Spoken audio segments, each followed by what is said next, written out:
Welcome back to the deep dive. We've just got our hands on a fresh stack of source material, like straight from Japan. Official announcements. Yeah, hot off the presses. We're Yeah, talking actual press releases here, covering some pretty exciting new anime collaborations, merchandise drops, stuff like that. exactly. These aren't just, whispers online. This is the real deal, giving us a look into how these huge anime series are expanding. That's right. These sources, they kind of give us a direct line into how the big IPs are moving, strategically expanding beyond just the screen into, well, all sorts of consumer stuff. Yeah, Culture. right. It shows where the market's heading, how companies are trying new things to connect with fans. Yeah, some really innovative ways. Okay, so what's our mission for this deep dive? We're going to sift through all this, pull out the really interesting bits, the surprising facts, maybe, the key insights that tell us what's really going on. We'll be digging into new Attack on Titan merch, some really high-end stuff in there, plus new art goods. We'll look at Bang Dream. It's my go. Finding this, totally unique audience way up in the sky. Right. We'll unpack this huge Jujutsu Kaisen event that's basically taking over an iconic amusement park in Tokyo. Big one. Yeah, that looks massive. And we'll finish off with a new figure announcement from Mushoku Tensei's second. So it's a pretty diverse lineup, actually. Really shows the breadth of the industry's reach right now. And the goal isn't just, listing things. It's about helping you understand the why. Why these collabs? What's it mean for fans? What does it tell us about the anime business itself? Okay, then. Let's unpack this. See what gems we can find in these announcements. Sounds good. Right? Kicking us off with a franchise that just keeps going, doesn't it? Yeah. Even after the big finale. Attack on Titan. We've got details on two pretty different collaborations here. Shows how they're still diversifying. First up, watches. Yeah, watches. This is a collaboration with a brand called GARRACK. Now, GARRACK, they sort of focus on high-quality, more adult-oriented fashion items, stuff that subtly brings in Japanese character IPs. Okay. Their whole philosophy is about integrating these characters people love into, everyday life, but with refined design, premium materials, moving away from the really loud, obvious fan merch, Right. Something a bit more subtle, maybe. And the big thing here, the really unique angle from the source, Japanese-made mechanical watches. That sounds expensive. It definitely signals quality, yeah. Craftsmanship. Probably a higher price point than your average anime tie-in product.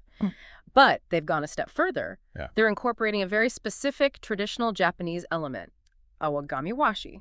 Ogami washi. Yeah. Okay, what is that exactly? It's not just any paper. It's a well-known traditional paper craft from Tokushima Prefecture, Right. famous for its unique texture, its durability. So using this aogami washi inside the watch design, maybe on the dial or as an accent somewhere, it creates this really fascinating mix, right? You've got this global hit anime, modern pop culture, fused with centuries of Japanese artisanal history.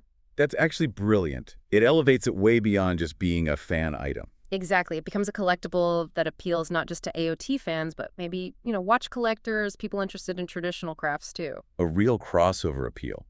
The source says 3 different models are planned.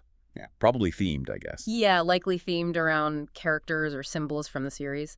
The exact designs, though, they're still under wraps. We don't have visuals just yet. Okay, and timing. When can people expect these? According to the release, they're aiming for late June 2025. They said full product details, the final designs, the exact release date that'll all be announced soon. You'll find it on their, social media channels and the official GARRACK website. Gotcha.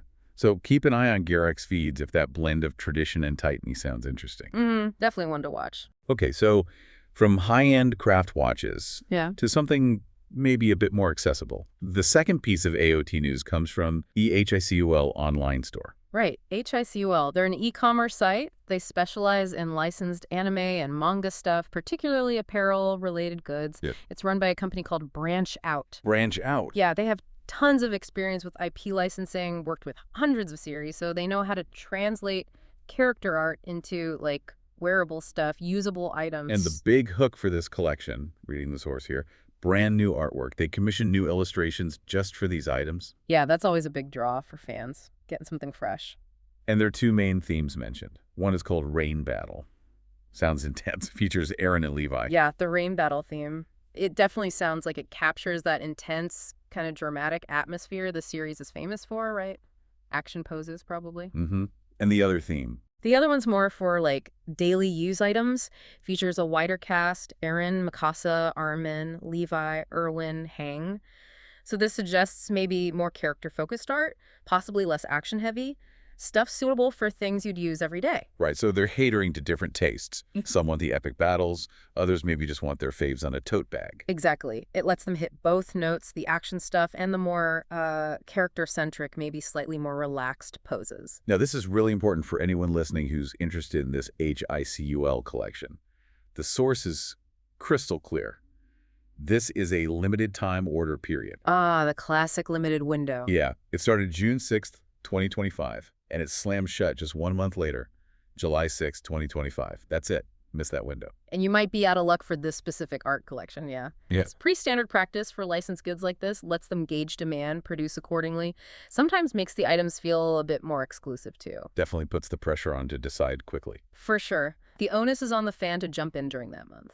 And they've really put together a massive lineup for this window. I mean, the list in the source just goes on, caters to different budgets, different kinds of collectors. Oh, absolutely. They've covered a lot of ground.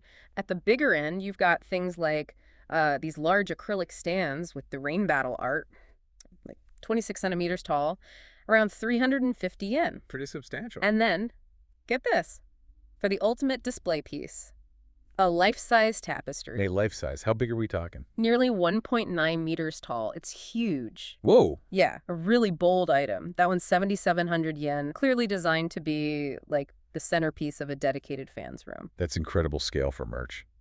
Okay, what else? More practical stuff. Yeah, plenty of that. T-shirts, hoodies, tote bags, pouches, mostly in that sort of 1,000 to 4,000 yen range, using that new daily use art style. Right, and then loads of smaller collectibles too, I see. Acrylic blocks, clear files, sticker sets, and a whole bunch of trading items. You know, the blind pack stuff. Ah, yes, the gotcha element. Exactly. Can badges, mini acrylic blocks, stuff like that. Usually priced around, say, 500 to 1,000 yen each.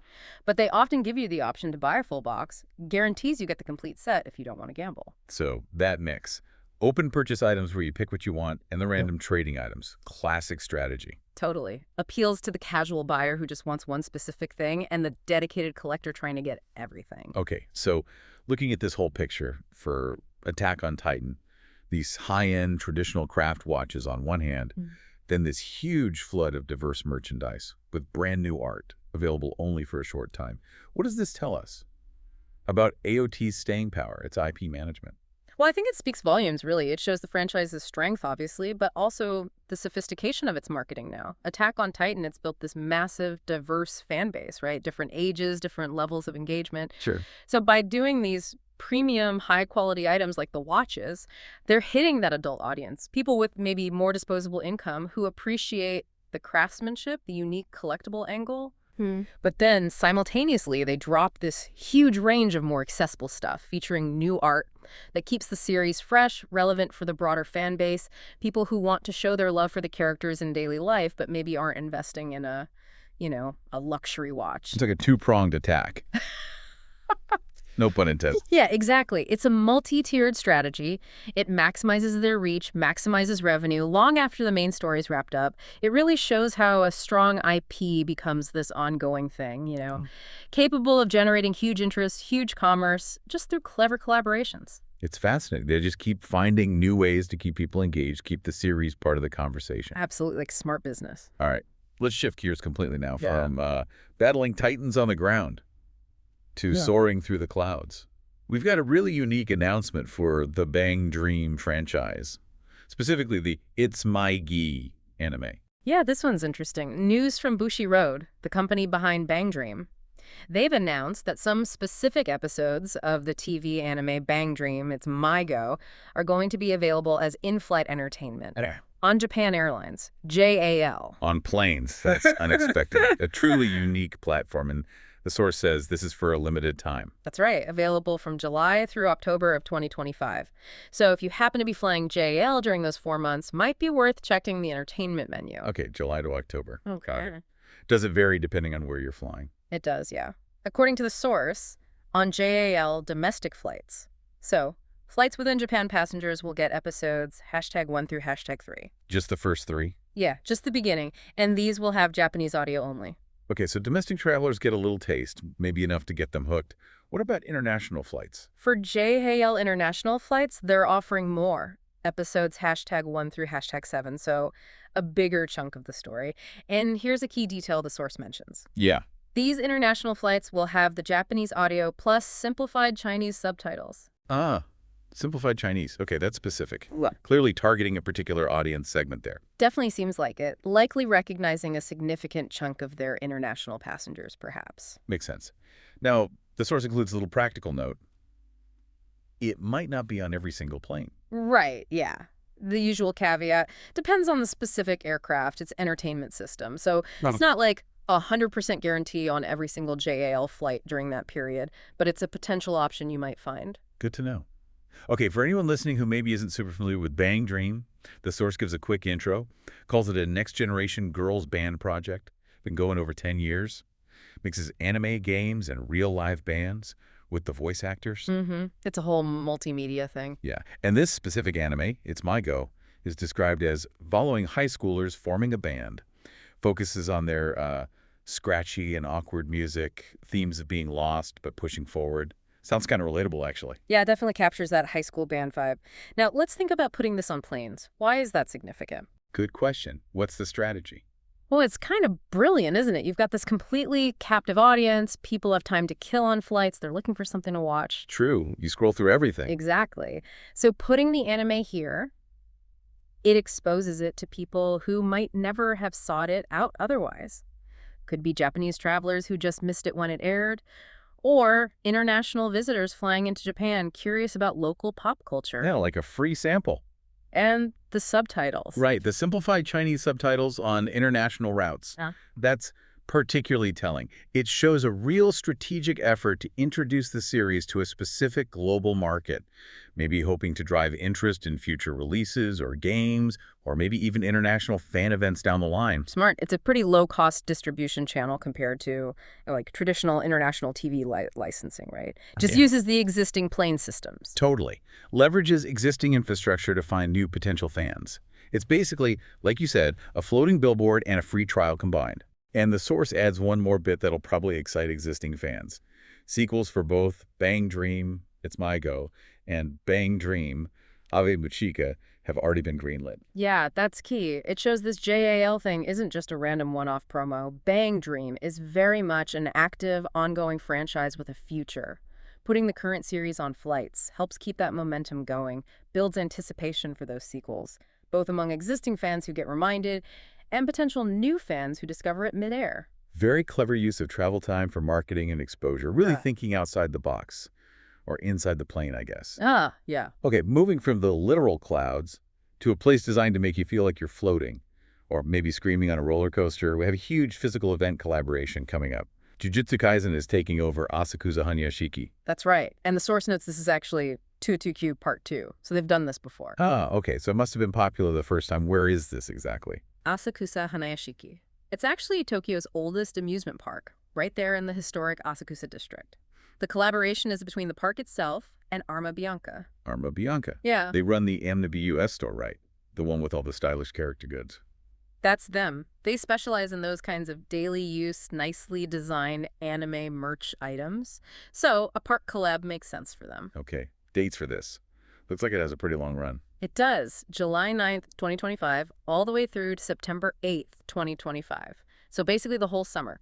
The source does point out one scheduled closing day, September 2nd, and advises checking the park's official website just in case of any other temporary closures or changes. Always good advice for park visits. Definitely. Now, given this is JJK and it's part 2, I'm guessing crowds might be an issue. That's putting it mildly. The source goes into a lot of detail about logistics for managing crowds. This is critical if you're planning to go, especially early on, or if you want to buy the event-exclusive merchandise. Okay, lay it on us. What's the system? Right. On certain dates and times, you absolutely need a special ticket. This ticket gives you timed entry into the park and timed rights to purchase goods in the merchandise area. Timed entry and timed shopping. Wow. Which dates? Specifically, this special ticket is mandatory for buying merch all day, from opening day, July 9th through July 13th, so the first 5 days. Okay, peak opening rush. Exactly. Then, from July 14th to July 21st, you need it from park opening until 3:30 p.m. each day. After 3:30 p.m. on those dates, presumably access to the merch area might relax, but you'd need to check.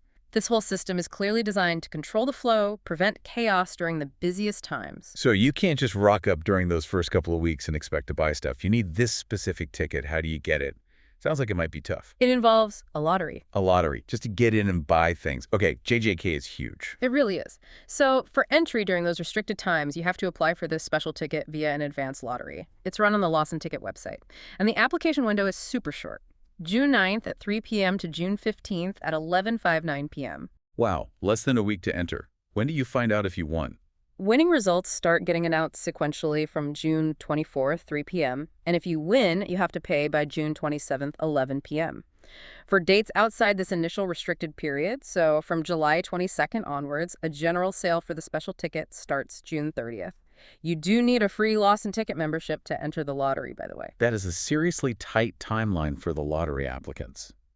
Okay, so assuming you win the lottery or buy a ticket for a later date, what does this special ticket actually get you? It's 2,200 yen, right? Correct, 2,200 yen, tax included. That price covers your park entry fee, a set of 5 exclusive clear bookmarks featuring newly drawn event art, and a participation paper for the walk rally event they're running. A walk rally, like a scavenger hunt kind of thing. Probably something like that, yeah. You have to exchange the paper you get with the ticket for the actual rally sheet once you're inside the park, at a place called Maruhana Shoten. The source also mentions different entry procedures, depending on your ticket and arrival time during that restricted period. Specific gates for early entry versus the main gate later on. Details matter here. Sounds like it. A necessary package deal for those peak times. Bundling admission with some exclusive little goodies. Now, you mentioned the source had a lot of detail. I see a long list of warnings and disclaimers here about the tickets and the event. Oh, yeah. They are very thorough, covering all the bases. Some key points you absolutely need to know. These special tickets, only available online via Lawson Ticket. You cannot buy them at the park window. Okay, online only. Crucial. Having a ticket doesn't automatically guarantee immediate entry if the park hits capacity. They can't be combined with other discounts. The walk rally paper will also be sold separately later if you don't get the special ticket. The included bookmarks are limited quantity. Resale of tickets is strictly banned. No changes, no refunds.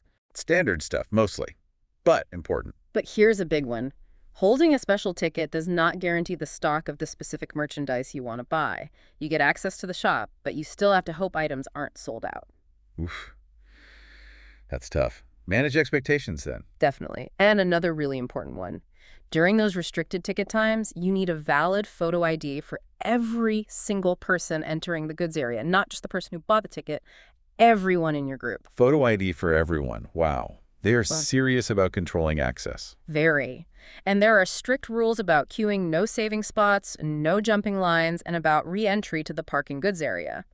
These rules really underscore just how high they expect demand to be and the measures they're taking to keep things orderly and fair. Attending during that peak period looks like a serious undertaking. Needs preparation, needs you to follow the rules to the letter. Man, that level of detail, it really paints a picture, doesn't it? The sheer popularity, the logistical challenge. Okay, let's talk about the reason for all this hassle. Yeah. The actual goods. Where are they sold, and is there any bonus for buying? Right, the merch. It's sold at a dedicated event space up on the 3rd floor of the park. Sales hours are 10 a.m. to 5:50 p.m. And yes, there is a purchase benefit. The classic GWP gift with purchase. Pretty much. For every 3,000 yen, tax included, that you spend in a single transaction at the goods area, you get 1 original postcard. Yeah. Randomly selected. Single transaction is key there. Can't add up receipts. Exactly. The source is very clear. Receipts cannot be combined to hit that 3,000 yen threshold. It has to be in one go. Okay, 3K yen for a random postcard. Are they all the same postcard design? No, and this is where it gets interesting. There's a unique system here, detailed in the source, with 2 different distribution periods. Period 1 runs from opening day, July 9th, through to August 7th. During this first month, for every 3,000 yen you spend, you get 1 random postcard drawn from a pool of 11 different types. These feature newly illustrated chibi characters, all right? Okay, 11 random chibis in period 1. What about period 2? Period 2 runs from August 8th to the end, September 8th. Now, the mechanism changes. You still get 1 random postcard for every 3,000 yen spent. But For each card you earn, you get to choose which pool that random card comes from. Choose the pool. What pools are there? You can choose the pool of those 11 chibi types from period 1, or you can choose a separate pool of 5 different types featuring the newly drawn standard style visuals. Wait, let me get this straight, because this sounds a bit complex for audio. So say I spend 9,000 yen during period 2, I've earned 3 postcards. I don't just get 3 random cards pulled from one big pile of 16 designs. I could actually say to the staff, okay, for my first card, pull from the chibi pool. For my second card, pull from the chibi pool again. And for my third card, pull from the new main visual pool. Is that how it works? That is exactly how the source describes it. You decide the composition of the pools your cards are drawn from. Then the random element kicks in within those chosen pools for each card. Huh. That's Yeah. actually pretty clever. It gives fans some control, some agency, right? Especially if they prefer one art style or are trying to complete a specific set while still keeping that random trading element. Precisely. It's a nuanced system. Gives you a bit more influence over what you might get, particularly if you're making a larger purchase and earning multiple cards. Definitely a different approach to managing those trading bonuses. Now, the source also mentioned something about buying full BOX sets of the trading items. Different bonuses depending on where you buy them. Yeah, another layer here. For certain trading items, they list the glitter can badges as examples. Buying a complete BOX set does 2 things. 1, it guarantees you get all the different designs in that set. 2, it comes with a special bonus item, usually like an extra exclusive art card or badge. Okay, standard box bonus. But the source specifies that the actual artwork on that bonus item is different depending on where you buy the box. You get one specific bonus artwork if you buy the box at the Hanayashiki event venue itself. You get a different one if you buy it online through Omnibus or Arma Bianca's stores. And you get yet another different one if you buy it at participating Animate retail stores later on. Wow. So they're fragmenting the bonuses across channels. That really encourages hardcore collectors to potentially buy multiple boxes from different places if they want all the exclusive bonus art. It's definitely a tactic to drive sales through multiple distinct channels, yeah. Makes fans choose where their priority lies or encourages multiple purchases. Man, collecting is complicated. Okay, let's actually talk about the sheer volume of merchandise available at this event. The source lists dozens and dozens of items. Seems like 2 main art styles. Yeah, broadly 2 styles dominate the list. There's the Tharver, which presumably means the characters are drawn wearing yukata, summer festival attire. And then there's Margrio Berver, so chibi characters interacting with amusement park attractions. Very fitting for the venue. Nice themes. What kind of items are we talking? Looks like a lot of trading stuff. Tons of trading items in both styles, yeah. For the yukata version, you've got glitter can badges, hologram visual cards, bromides, acrylic key tags, all blind packed, random draw, priced roughly between like 300 to 700 yen per single pack. Box prices just multiply that out for the full set. Standard gotcha pricing. What about non-random stuff? Plenty of that too, where you can choose your character or design. For the yukata art, they've got big acrylic stands, even large acrylic stands, an acrylic diorama featuring multiple characters, big acrylic key holders, B8 hard cases, for photo cards, clear files, and even a traditional Japanese fan, an uchiwa. Ooh, a fan. That's thematic. Prices on those. Ranges quite a bit, like 550 yen for a clear file or the fan, up to maybe 3,300 yen for the large acrylic stands. There's also a venue limited item, souvenir cookies for 1620 yen. Gotta have the souvenir cookies. And the chibi attraction versions. Similar stuff. Pretty similar range, yeah. Trading items like glitter can badges, acrylic key holders Voldio 2, acrylic stands Voldio 2, and open items like B8 hard cases, one for each chibi it seems, and another clear file design, again offering various sizes, functions, price points. It's a really extensive catalog. It really is. Designed to drain wallets, basically. Any purchase limits mentioned for these goods, given the expected crowds? They do mention limits, yes, trying to ensure more people get a chance. For the trading items, the limit is 1 BOX or 5 single packs per type per transaction. Okay, 1 box or our 5 singles. And for the open purchase items where you choose the design, the limit is 2 per type per transaction. They do add the usual disclaimer that these limits might change depending on stock levels and crowd conditions on the day. Sensible limits. Anything else practical from the source about buying stuff? Yeah. Payment. Online sales. Yep. Confirms multiple payment methods are accepted: cash, credit cards, various electronic payments common in Japan. And importantly, for those who can't make it to Asakusa, they state that some items are planned for post-event online sale via Omnibus and Arma Bianca's web stores. Ah, planned and some. No guarantees then. Exactly. Details will be announced later, so if there's something you desperately want, attending the event is still the safest bet, especially for potentially popular items. The source strongly reiterates checking the official event pages for the absolute latest info, real-time stock status, and those detailed rules about accessing the goods area during restricted times, especially the mandatory ID checks. Right. Planning and checking official sources seem absolutely vital for this one. Looks like there's also a Twitter campaign. Yeah, quick mention of that. Standard stuff. Follow the AM Nabiasa's and Asakusa Hanayashiki official accounts, repost the specific campaign post, and you get entered into a draw to win the complete set of those bonus postcards. Easy way to potentially get lucky. Nice little extra. Okay, Yeah. so wrapping up this massive JJK Hanayashiki event, what's the big takeaway? What is this whole elaborate setup, the complex ticketing, the lottery, all the disclaimers, the huge merch list, the unique bonus structures? What does it really signify for JJK fans and the franchise?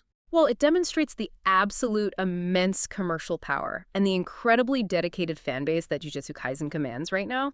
This isn't just, sticking some posters up in a park. It's a full-blown, deeply integrated, immersive event experience built entirely around the IP. It sounds like it. The sheer level of planning involved, Yeah. that timed entry lottery system, the strict purchase limits, the ID checks for everyone, that highlights the massive demand they anticipate and the lengths they're going to manage what could otherwise be overwhelming crowds. It's serious business. Right. And the merchandise. Yeah. The sheer volume, the variety, the fact it features new event-exclusive artwork in multiple styles, that just shows how central merchandise sales are to the profitability and appeal of these kinds of events. The nuanced postcard system, the different box bonuses by retailer, those are sophisticated strategies. They're designed to maximize spending, incentivize specific purchase behaviors, and spread sales across the different channels. It's a whole ecosystem. It really is. And for the fans, it means this is a significant undertaking. Attending, especially in those busy opening weeks, requires serious dedication, careful planning, navigating complex roles, and probably a good amount of patience. It's a powerful example of how a top-tier anime IP can drive enormous engagement and revenue through these large-scale live events, coupled with highly desirable, exclusive collectibles. A true testament to the passion of the fan base, really, and the willingness of companies to invest in creating these incredibly elaborate experiences for them. Exactly. It's a major commitment on both sides. All right, moving to our final announcement for today.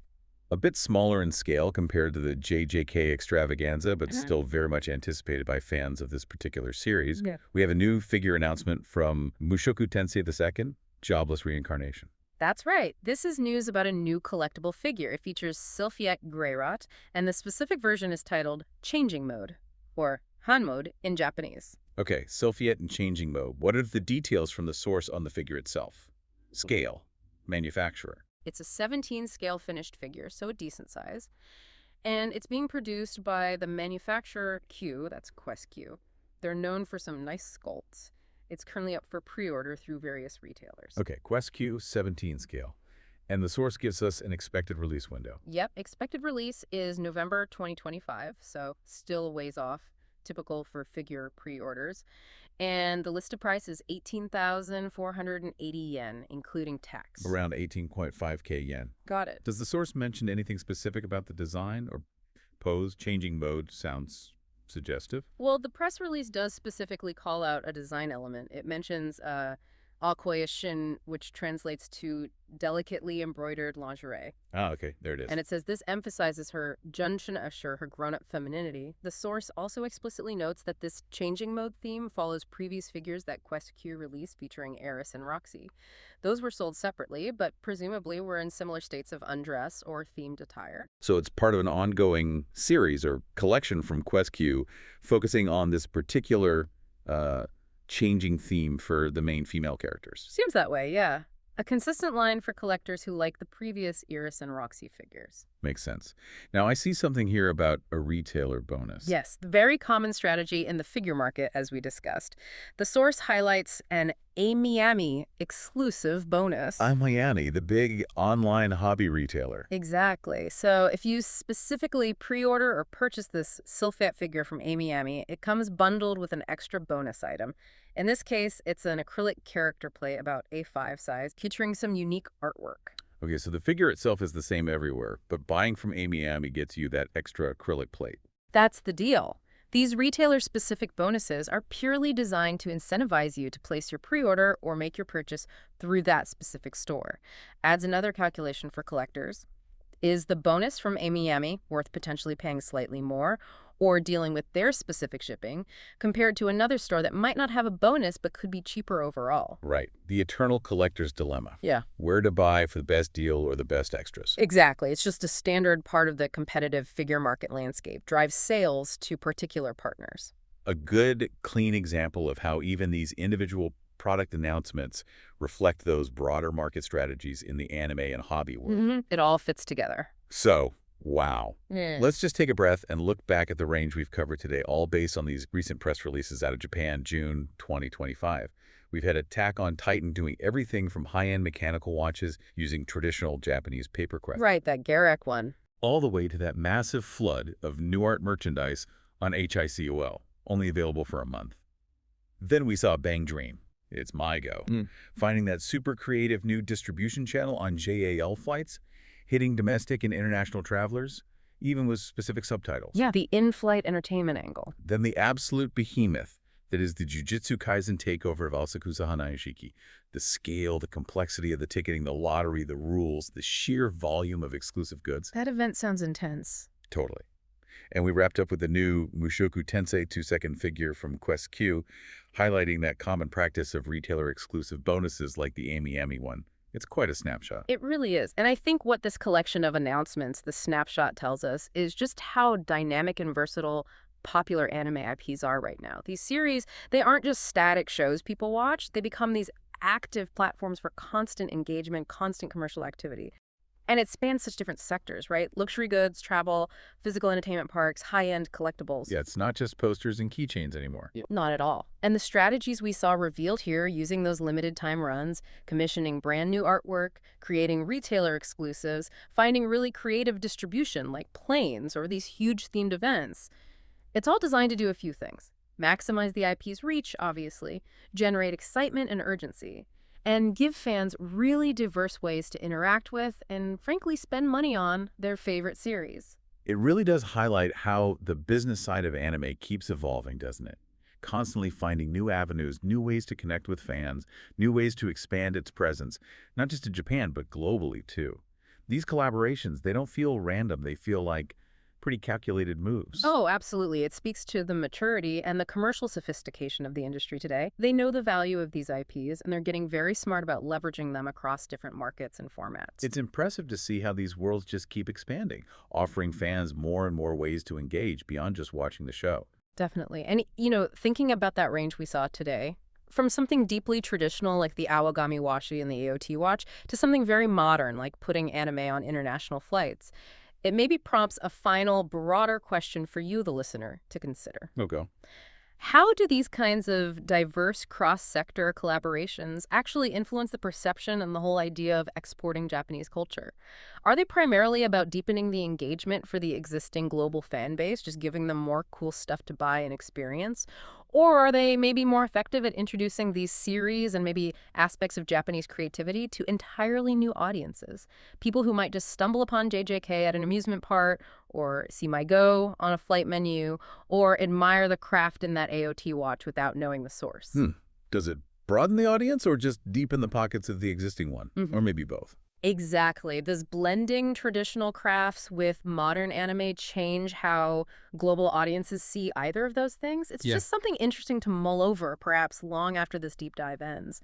How does culture spread and change through these commercial connections? That is genuinely fascinating food for thought. Yeah. How these things ripple outwards. Well, on that thoughtful note, if any of these specific announcements we dove into today really caught your attention, the 8OT watches or merch, the Maihei flights, the JJK mega event, the selfie figure, remember those original sources mentioned in the press releases? The official sites are key. Yeah, the official websites, the social media accounts, GARRACK, Seal Heinkelkuhl, GLSL, Lawson Ticket, Amnopus, Arma Bianca, Asakusa Hanayashiki, Quest Q, A Miami. Those are always going to be the places to go for the absolute latest, most accurate details, the specific timings, the full terms, the complete catalogs. Definitely check those out. Good advice. Okay, well, thanks for joining us for this deep dive into the latest wave of anime news from Japan. It's always fascinating to see what they come up with next. Always something new. Indeed. We look forward to the next one.